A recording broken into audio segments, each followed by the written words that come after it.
August 1953, only 8 months after Dwight D. Eisenhower entered office as President of the United States. A black sedan made its way through the streets of Tehran, Iran. Inside, hidden under a blanket, was CIA operative Kermit Roosevelt. Once inside the royal palace gates, the car door opened and in stepped His Imperial Majesty Reza Pahlavi, the young Shah of Iran, codenamed the Boy Scout. In a hushed voice, Roosevelt disclosed the details of Project Ajax, a secret CIA plot to overthrow leftist Prime Minister Mohammad Mossadegh, codenamed the Old Bugger. The Shah would be maintained on the throne. At stake were immense oil reserves and a strategic location in the southern border of the Soviet Union. In the weeks that followed, Roosevelt used $10,000 to rent a mob of muscle men to incite riots against the Tudeh Communist Party and bully Prime Minister Mossadegh out of office. After a 2-hour battle raged outside his residence, a tearful Mossadegh slipped out the back and fled. Roosevelt sent a victory telegram to the Shah, who had been hiding in Rome. Like most great CIA covert operations, they succeed partly because of a plot and partly by accident. The young Shah was sort of caught by surprise himself. He was so excited that Kermit Roosevelt had done this for him, he said something to the effect that, "I owe my throne to God and my people and to you," looking straight at Kermit Roosevelt. The coup in Iran caused a sensation around the world and emboldened the CIA, giving its agents an exaggerated sense of confidence. For the next decade, as the world's two superpowers confronted each other in an atomic standoff, the Central Intelligence Agency destabilized national economies, toppled leftist regimes, and plotted assassinations. What few people realized was that the responsibility for ordering these covert acts fell squarely on the shoulders of the friendly-looking fellow in the White House. While he appeared to be casual and amiable, aides close to Eisenhower saw a very different side to the man. There was a very profound difference between the outer projection and the man himself when he got down to business. Mostly, this is one tough SOB. Never. As he went along, cultivating this image of a benign, even bumbling grandfather, Dwight Eisenhower orchestrated some of the most devious covert operations the world has ever known. For most of the 1950s, the hidden hand of President Eisenhower was pulling the strings and very consciously shaping the balance of global power.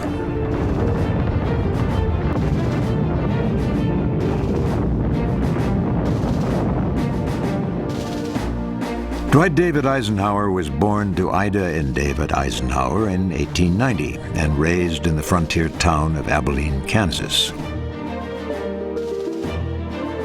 He enjoyed a rough-and-tumble upbringing in which hard work, fishing, and shooting were routine. He also developed a skill that later in his career he would use to his advantage.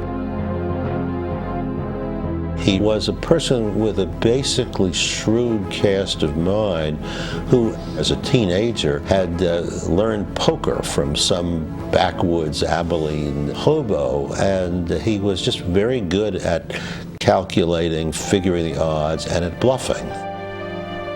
When Eisenhower's parents were unable to afford his college tuition, he entered a statewide competition and won a free education.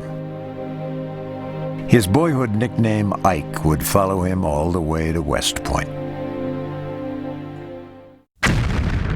In 1917, when the United States entered World War I, Ike hoped for an overseas command. He was one of the first officers in the U.S. Army to recognize the potential of a new weapon, the tank. In late 1918, within a week of receiving orders to take his unit to France, the armistice was signed. For the next 20 years, Ike, accompanied by his wife Mamie, had to content himself with staff positions on foreign soil.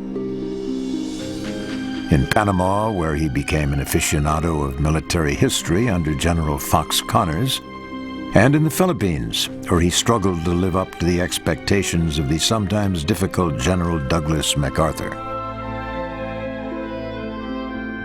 Grant had kept a diary, and there's this really sad moment. He gets back to Manila after an extended trip to the United States, and literally his key does not fit the door. His replacement has been appointed in his absence. And there is this devastating moment in his diary where he says, "I will not give the general the satisfaction knowing that I'm through in the staff. I don't know what I could have possibly done wrong. All I've wanted to do is basically serve this man." The experience so disheartened Ike that he considered quitting the military.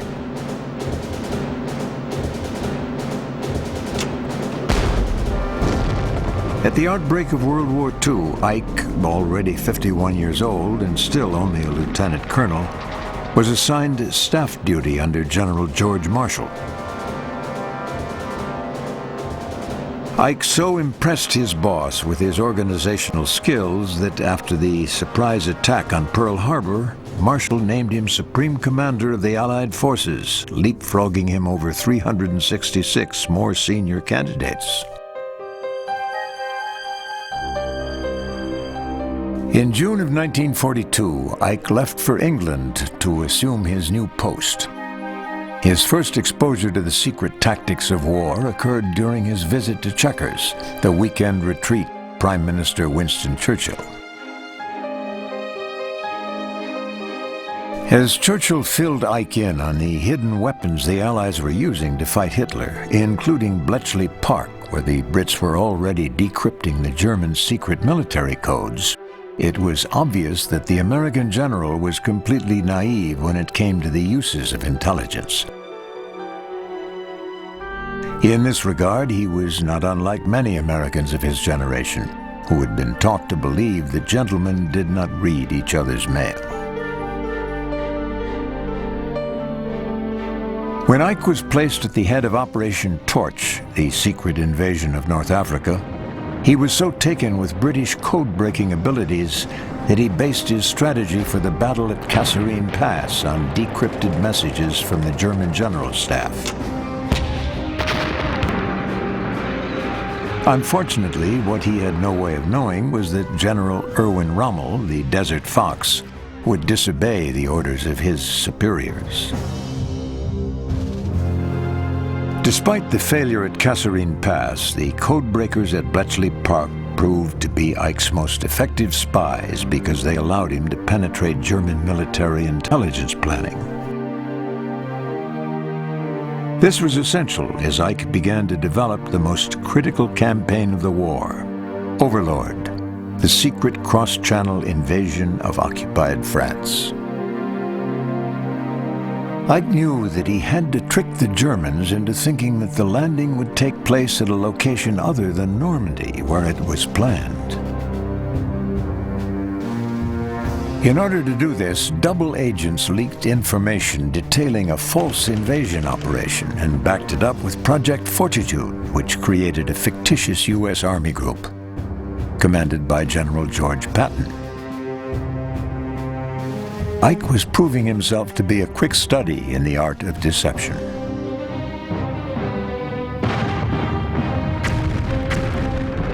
On June 6, 1944, 176,000 fighting men in thousands of ships crossed the English Channel and landed on the coast of France. This is the largest amphibious invasion ever attempted in the history of warfare, to keep it secret so that the Germans weren't just waiting. All success depended upon that. The D-Day invasion was a smashing success. The Germans were completely fooled. At war's end, Ike returned a national hero. His optimism and innate practicality appealed enormously to a nation weighed down by fears of the Red Menace. As president of Columbia University in 1948, Ike rubbed shoulders with members of the scientific community that had pioneered cutting-edge work that helped win the war, including radar and nuclear fission. The next year, he shared in the public's concern when the Soviets detonated their own atomic bomb and the world entered a new era. In 1950, after he'd accepted the job as first Supreme Commander of NATO, Ike watched the United States slide into yet another conflict in Korea. This time, however, the stakes were potentially higher. He found himself plagued by questions that were new and frightening. How does the United States engage in combat now that atomic weapons had been developed? When was it appropriate to use them? What were the dangers, and especially after the Chinese intervention, of a local conflict escalating into a global conflict in which the possible cost to this would be staggering? Eisenhower was convinced that the cause of the Korean War was a failure of a policy of deterrence. Initially reluctant to consider running for president, he began to feel that he alone was equipped to deal with the threat of advancing communism in a nuclear minefield. In 1952, he accepted the Republican nomination for president and won a landslide victory. As Ike prepared to take over the reins of leadership, the lessons he'd learned about deception and covert behavior were very much with him. It would not be long before he would put them to use.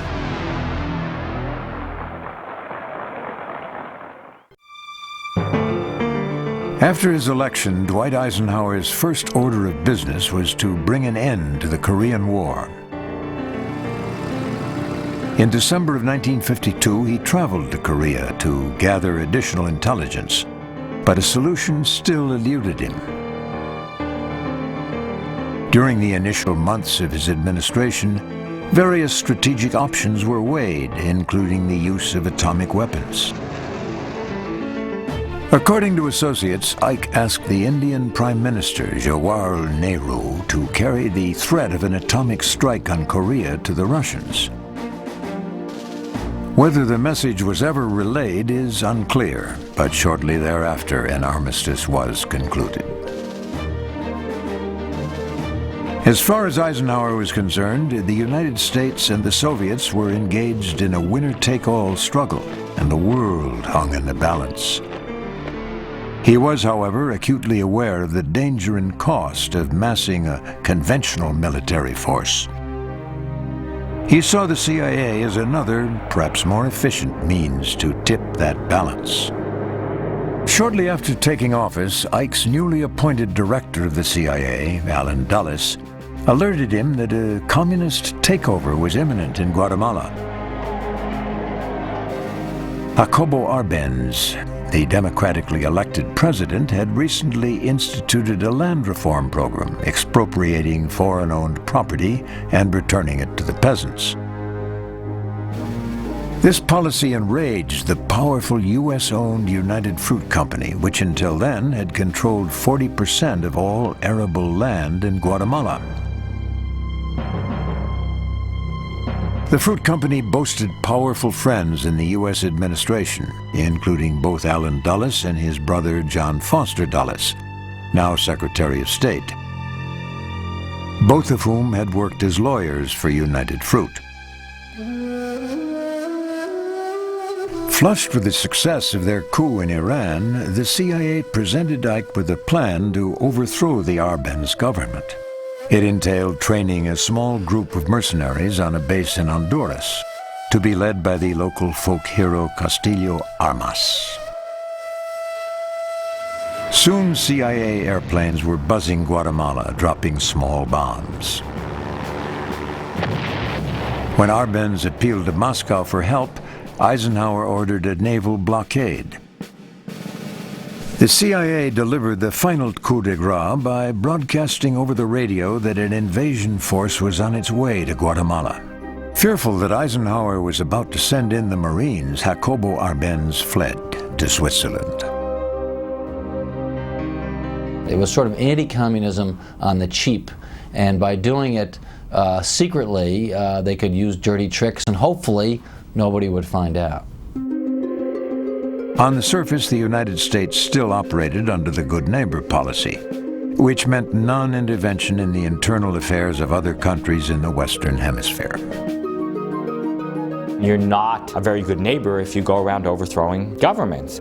For Eisenhower personally, though, even if in fact the United States was caught with its proverbial hands in the cookie jar, it was important for Eisenhower not to pay the cost if there was a cost to pay. To ensure secrecy, Eisenhower and his closest confidants devised a policy that was designed to completely distance the president from these activities. The concept came to be known as plausible deniability.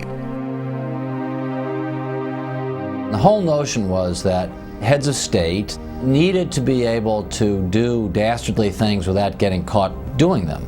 They wanted the capacity to assassinate people or overthrow governments or break foreign laws or do things that would look bad if they were disclosed. They wanted to be able to do that, but they wanted to do it without being held responsible. In September of 1954, Viet Minh forces laid siege to the French garrison at Dien Bien Phu in Vietnam, sparking yet another international crisis that threatened to draw the United States into armed conflict.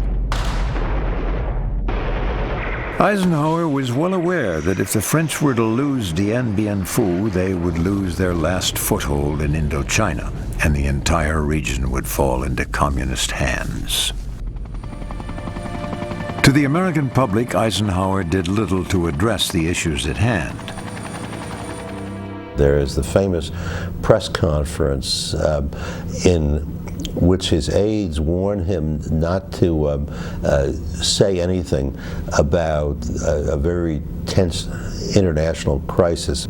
The press secretary Hagerty says the State Department asks you not to say anything if that question comes up, to refuse to talk. And Eisenhower says to Hagerty, "Don't worry, Jim, if that comes up, I'll just confuse them." In a role that he would assume time and time again, Ike receded into the background and let his Secretary of State, John Foster Dulles, take on the job of articulating administration policy. People might have said at the time, wouldn't it be terrible if Dulles died? Eisenhower would become president, he wouldn't know how to handle foreign policy. Dulles, along with Vice President Richard Nixon and two of the Joint Chiefs of Staff, argued for military intervention. During the final days of Dien Bien Phu, they even supported Vulture, a secret plan to drop atomic bombs on the Viet Minh. Eisenhower, however, rejected Vulture. Although he agreed to loan bombers to the French, he held the view that without support from other NATO member nations, it would be a costly mistake to commit American fighting men to Vietnam. The one thing he did agree to do was unleash CIA operative Edward Lansdale. Lansdale engaged in a grab bag of dirty tricks to harass the Viet Minh, which included running an ineffective psychological warfare campaign and pouring sugar in gas tanks to sabotage Hanoi's public transportation system. After the French defeat, diplomats at the Geneva Accords partitioned Vietnam. Holding out the promise of nationwide elections, the French turned control of the North over to the communist leader and national hero Ho Chi Minh. They allowed the South to be put into the hands of a fiercely ambitious Catholic politician named Ngo Dinh Diem, who promptly reneged on the promise to hold national elections. As Saigon turned into a city of spies, intrigue, and Byzantine plots, Lansdale and his CIA agents did their best to prop up the faltering regime of Diem. But President Eisenhower had more pressing concerns that lay closer to home. Worried that the defense establishment was going to drive America into bankruptcy, he focused on pioneering a new spy technology, one that would change the world of espionage forever.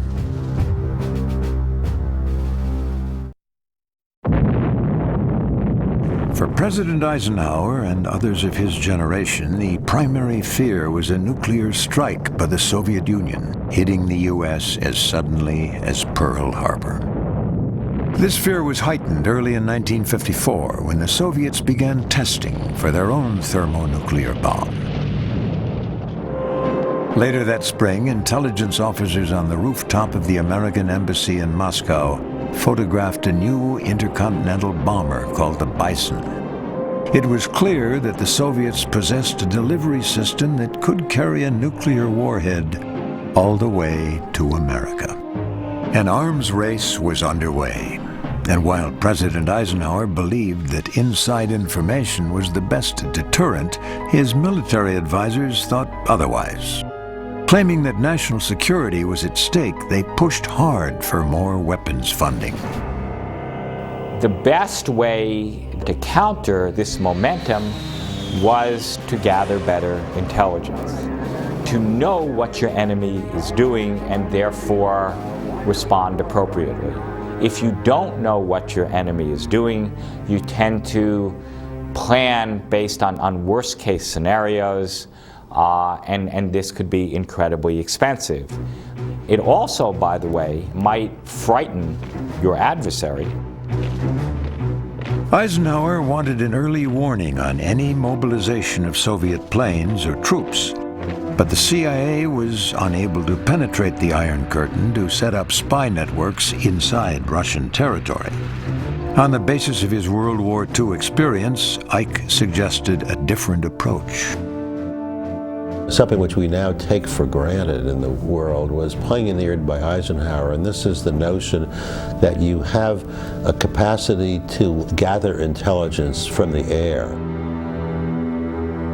The Air Force made several attempts to fly over the Soviet Union using redesigned bombers and unmanned balloons, but the results were disappointing.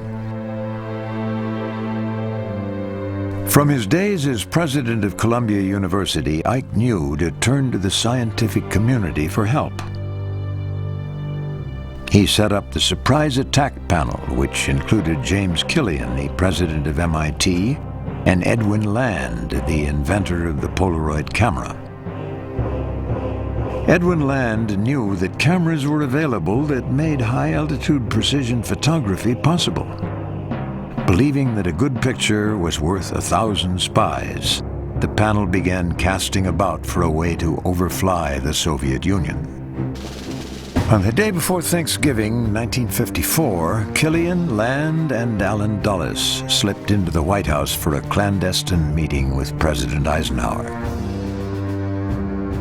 The plan they presented was so secretive that no one was permitted to commit it to paper. They make their spiel, and they're not even fully finished, meaning they haven't gone to their second and third line of argument, where it basically says, how quickly can you do it? I mean, go ahead, do it. Which really they were shocked.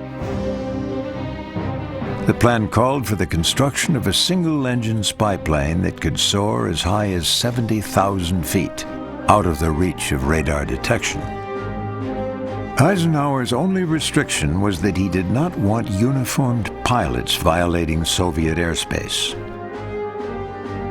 That meant the project was to be put in the hands of the CIA. The plane came to be called the U-2. 9 months later, at a secret airstrip in Nevada, the U-2 took its first flight. From 13 miles in the air, the U-2's camera brought into focus objects nearly as small as Ike's golf cart.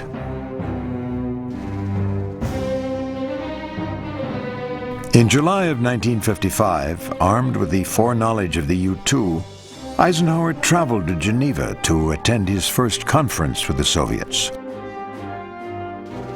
He stunned his audience by making his boldest speech yet on the Cold War. Called Open Skies, it proposed that both the Soviet Union and the United States agree to violate each other's airspace to see if the other side was preparing to attack.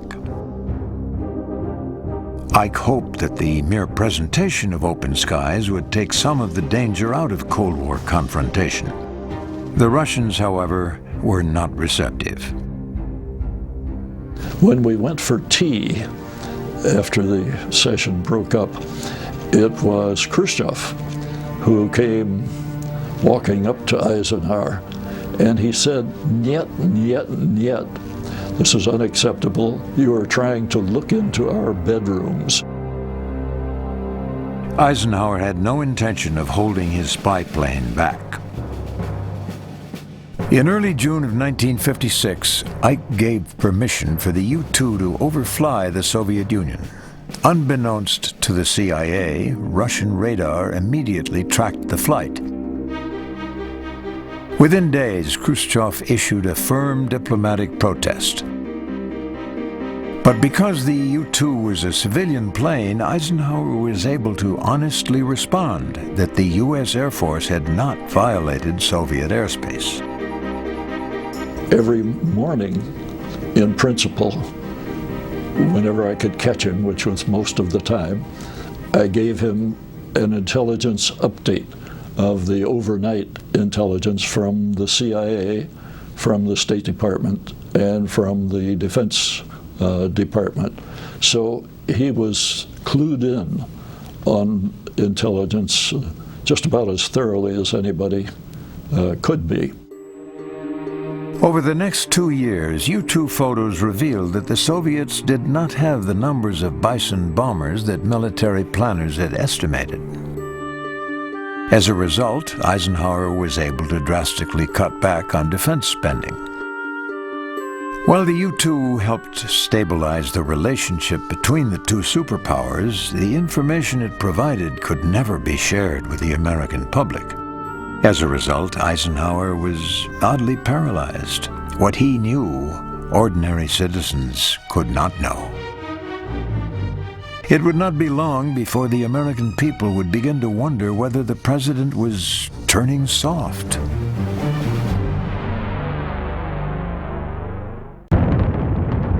In October of 1957, the Russians took the world by surprise by successfully launching a satellite the size of a basketball. They called it Sputnik, meaning fellow traveler. For Eisenhower, the political fallout was shattering. The success of Sputnik seemed to herald a technological watershed. Our satellite program has never been conducted as a race with other nations. Pounded by the press to allay fears over national security, he had nothing to offer but his word. The U-2 photos that proved the Russians did not have military superiority were locked in a CIA vault. Then, in November of 1957, the president suffered a stroke. And while his critics clamored for more military spending, a new crisis began to emerge only 90 miles off the Florida coast. Cuba had long been a playground for rich Americans who wanted to escape the puritanical mores of home. In Havana, they could buy sexual favors and gamble legally in casinos controlled by the American gangster Meyer Lansky. For the past 2 decades, Cuba's dictator Fulgencio Batista had run the country more along the lines of a mob organization than a traditional government. But by late 1957, Batista's brutality had alienated Cubans and offended even old supporters in the United States. With his regime beginning to fail, officials in the State Department searched for a successor who could meet Cuba's demands for social change. Before they could react, events spun out of control. CIA agents watched with alarm as a charismatic rebel leader named Fidel Castro began to train a guerrilla force in the Sierra Maestra Mountains. In the spring of 1958, Castro's band turned the tide against Batista's troops. 6 months later, Castro entered Havana as a victorious conqueror. In 1959, Castro paid a visit to New York City. He met with a leery Vice President Richard Nixon and delivered a 4-hour diatribe to diplomats at the United Nations. When Castro came to power, his head was full of sort of vague ideas of Thomas Jefferson and freedom and liberty, and he was not a communist. But we overreacted, and by withdrawing our support and seeing him as a communist threat, we actually opened the door for the communists to go in there. When Castro began expropriating foreign-owned land, the multinational oil companies and sugar barons also began putting pressure on the Eisenhower administration to get rid of Castro. By the end of 1959, the CIA was proposing to assassinate Fidel Castro, and the State Department also had come to the president and said, "We don't think we can live with Castro anymore." By January of 1960, Ike was persuaded that something had to be done. He authorized the creation of a CIA task force to come up with a plan to overthrow the Cuban government. Eisenhower was absolutely clear on this. More than once, he said during meetings that it had to be conducted in a way as to keep U.S. fingerprints off of the operation. On March 17, 1960, Eisenhower authorized $4 million to fund a covert operation to train a cadre of Cuban exiles, supply them with arms, and infiltrate them into the mountains of Cuba. Secrecy was of the utmost importance. The plot thickened when Castro seized the mob's casinos and nationalized them, and the CIA realized they had a new ally. There's no question that in August and September 1960, the CIA attempted to hire the Mafia to kill Castro. The Mafia agreed to do it, although they were such patriots in the Mafia, they didn't want to be paid. Mob bosses wanted to use poison, so CIA labs concocted several deadly potions that could be slipped to Castro. However, finding a delivery mechanism proved to be difficult. After several hitmen backed out, the plan was aborted. There is a theory here that the mob was just bluffing. Really what the mob was doing was picking up a marker. Knowing that the United States might prosecute them one day, the Mafia dons wanted to pick up an IOU. How much President Eisenhower actually knew about the assassination plot was investigated in 1975 by Senator Frank Church's committee. No conclusion was ever reached. The question remains under debate to this day. My own hunch on this is that he did not. Now, that may be because he didn't want to. He may have felt he'd given enough guidance by saying this guy's got to go, or we've got to get rid of this guy. They use euphemisms that don't come out and say let's assassinate him, but could be interpreted by the ever-eager CIA to be a hit order. By the end of 1960, the covert operation had escalated into a secret paramilitary assault plan on Cuba with a budget of $44 million. The plan called for the CIA to land a force of about 1,000 armed men in the coastal city of Trinidad. Eisenhower stipulated that it would only be launched in support of a popular uprising, in case one was to occur in Cuba. But aides close to President Eisenhower were alarmed. I recall I had an exchange with him, rather sharp exchange, in fact. And I said on one occasion, there's always the risk that if this force is set up, it will develop a momentum of its own. General Goodpaster worried that such an invasion might be given the green light without Ike's express approval. And he snapped at me, in fact, and he said, "Not while I'm here."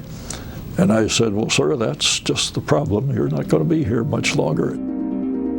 Contrary to General Goodpaster's version of events, there is evidence that during his last days in office, Eisenhower bequeathed the plot to President-elect Kennedy, with an unequivocal recommendation that he proceed. Kennedy, for his part, did not want to be seen as the man who overruled an operation that the famous D-Day commander had authorized. I don't think the history books have fully reflected the degree to which the Eisenhower administration really set this train in motion and then made it very, very difficult for the young incoming president to stop it, since it had already left the station. The momentum proved irresistible. 4 months later, President John Kennedy authorized an amphibious invasion now known by the ignominious name the Bay of Pigs. The debacle would stain Kennedy's record and end the careers of several in the CIA, including its director, Allen Dulles. And while Ike managed to dodge the Bay of Pigs, he was not able to escape blame for another CIA fiasco which caught him in his own web of secrecy.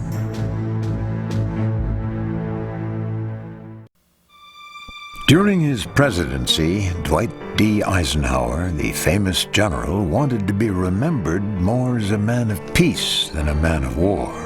As he entered the final years of his term, his primary objective was to limit the arms race. He knew from the U-2 photos that Soviet missiles were not a threat, and he believed there was a real possibility that he could effect a test ban treaty before he left office. By 1958, Ike was beginning to establish a rapport with the Soviet leader Nikita Khrushchev and did not want anything to jeopardize that relationship. He knew the Soviets were tracking the U-2 with radar, and now there was evidence that they were also firing surface-to-air missiles at the aircraft.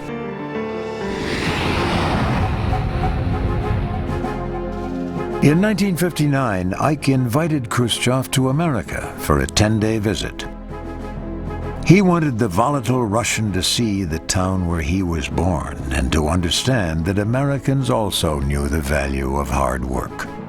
By the end of the visit, Ike was optimistic that he and Khrushchev could put the worst of the Cold War behind them. By April of 1960, Ike was preparing for a peace summit with Khrushchev to be held in Paris. He ordered the U-2 flights to stop. But the CIA wanted a good look at the Soviet missile installation at Churatum and pleaded for one more flight. Ike relented. The flight was delayed several days because of weather. Finally, on April 30th, the U-2 took off from a base in Peshawar, Pakistan. I got a call during the night that the plane was missing and not reported. And I, of course, called him. He was up at Gettysburg, and I had a secure phone to him and said the plane was down somewhere in the Soviet Union. Ike's advisors issued the cover story that a weather plane had flown off course and was missing. Then, 4 days later, Khrushchev shocked the world with the news that the wreckage of an American spy plane was in his possession. When Khrushchev announced he had the pilot in custody, Ike knew it was time to take full responsibility for the spy mission. Eisenhower said, well, of course, once it came out, we had to confess it. If you got caught with your hand in the cookie jar, you can't say I was in another room. Ironically, Ike's approval rating jumped, mainly because the American people were relieved their commander was not asleep at his watch. Ike's relationship with Khrushchev, however, suffered an irrevocable blow. Khrushchev had promised his colleagues in the Politburo that Eisenhower could be trusted, and the U-2 had proven him wrong. It was a personal affront. There would be no nuclear test ban treaty. Even more bitter was the unforeseen legacy left behind by the Central Intelligence Agency. At the time, Ike believed his use of covert operations to overthrow foreign governments could be justified on the basis of national security. But in the years to come, these activities also left a long trail of blood. In hindsight, it's clear that Eisenhower gave too much power to the CIA. He gave a wild horse its head and allowed them to run amok around the world in ways that were destructive to U.S. interests. In Iran, the coup that put the Shah on the throne led to a protracted reign of terror. The Shah and his secret police earned themselves one of the worst human rights records in the world, and by the 1970s paved the way for the Ayatollah Khomeini to establish his anti-American Islamic revolutionary state. In Guatemala, the coup that vaulted Castillo Armas into power spawned a brutal military regime and unending civil unrest. By the 1970s, right-wing death squads were sweeping the country, kidnapping and killing tens of thousands of Guatemalans. And in South Vietnam, the CIA's puppet regime of Ngo Dinh Diem would crumble, ending in a bloody coup in 1963. Soon after, American soldiers began fighting the longest war in American history. By war's end, tens of thousands of Americans and millions of Vietnamese, Cambodian, and Laotian citizens had been killed in the struggle. It's a terrible legacy, and Eisenhower, if he could look down or up from wherever he is, would certainly regret that. Ike's great intelligence coup was the U-2, but it also proved to be his greatest disappointment.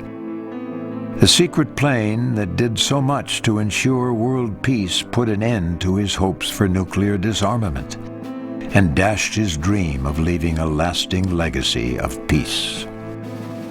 Dwight Eisenhower knew the horrors of war perhaps better than any man elected to the office of president. He used tactics of deception, covert operations, and intelligence gathering to wage peace in a world where war, as he had come to know it, was no longer imaginable. And while Eisenhower and his operatives enjoyed several stunning successes, they also found that deception is a sword that can cut both ways.